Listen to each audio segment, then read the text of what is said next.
ರಾಯಚೂರಿನ ಲಿಂಗಸ್ಕೂರು ತಾಲೂಕಿನ ಹಟ್ಟಿಯಲ್ಲಿ ಛಲವಾದಿ ನಾರಾಯಣ ಸ್ವಾಮಿ ಹೇಳಿಕೆ. ಬಾಗಲಕೋಟೆಯಲ್ಲಿ ಶಿವಾಜಿ ಭಾವಚಿತ್ರ ಮೆರವಣಿಗೆ ವೇಳೆ ನಡೆದ ಕಲ್ಲು ತೂರಾಟ ಪ್ರಕರಣ ವಿಚಾರ.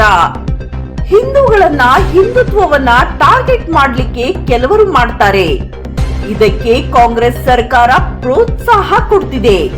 ಕಟ್ಟುನಿಟ್ಟಿನ ಕ್ರಮ ತೆಗೆದುಕೊಳ್ಳಲು ಪೊಲೀಸರಿಗೆ ಫ್ರೀ ಹ್ಯಾಂಡ್ ಕೊಡಿ, ಅವರನ್ನ ಹಿಡಿದು ಮಟ್ಟ ಹಾಕ್ತಾರೆ. ಇಲ್ಲ ಬಾಂಬ್ ಹಾಕಿದವನನ್ನ ಬ್ರದರ್ ಅನ್ನೋದು, ಕಲ್ಲು ತೂರಿದವರನ್ನ ವೋಟ್ ಬ್ಯಾಂಕ್ ಆಗಿ ಓಲೈಸೋದು ಮಾಡಿದರೆ ಇದೇ ಪರಿಸ್ಥಿತಿ ಆಗೋದು. ವರದಿ ಶಂಕರ್ ಪವಾರ್, ಗದಗ್, ನಂಬರ್ 1 ನ್ಯೂಸ್. ನೋಡಿ, ಹಿಂದೂಗಳನ್ನ ಹಿಂದುತ್ವವನ್ನ ಟಾರ್ಗೆಟ್ ಮಾಡಲಿಕ್ಕೆ ಕೆಲವರು ಮಾಡ್ತಾರೆ. ಅದಕ್ಕೆ ಪ್ರೋತ್ಸಾಹವನ್ನ ಕಾಂಗ್ರೆಸ್ ಸರ್ಕಾರ ಕೊಡ್ತಾ ಇದೆ.